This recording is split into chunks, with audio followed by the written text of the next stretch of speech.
डिझेलचे दर melody chocolate प्रमाणे वाढत आहेत. इंधन दरवाढीवर आमदार रोहित पवारांनी खोचक टीका केलेली आहे. तर आमदार रोहित पवारांनी ही ट्विट करत ही टीका केल्याचं पाहायला मिळतंय. तर रोहित पवारांनी आपल्या ट्विटमध्ये नेमकं काय म्हटलंय त्यावर एक नजर टाकूयात. देशात पेट्रोल डिझेलचे दर मेलोडी चॉकलेट प्रमाणे वाढत आहेत. दर 3 ते 4 दिवसांनी लिटर मागे 1 रुपयांनी वाढत असून पुन्हा वाढ झाली आहे. मेलोडी चॉकलेटच्या पॅकेट प्रमाणे प्रति लिटर 50 रुपये वाढ झाली तरी आश्चर्य नको.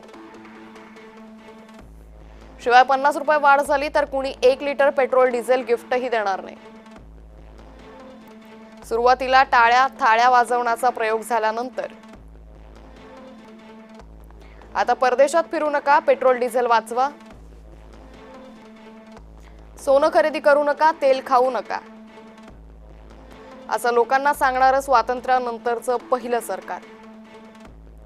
अशी दैदिप्यमान कामगिरी या सरकारनं केली आहे.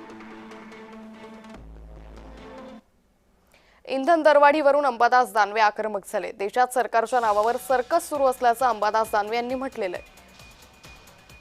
त्यामुळे अंबादास दानवे यांनी ही ट्विट करत सरकारवर टीका केलेली आहे. देशात आणि महाराष्ट्रात सरकारच्या नावावर निव्वळ सर्कस सुरू आहे. पेरणीच्या तोंडावर शेतकरी व्याजानं पैसे उभे करत असताना शेतकऱ्यांना साठेबाज ठरवलं जातंय. जर खरंच साठेबाजी होत असेल तर एक तरी साठा जप्त झाला का? जालना जिल्ह्यात शाही फरमानाचा कळस पाहायला मिळाला.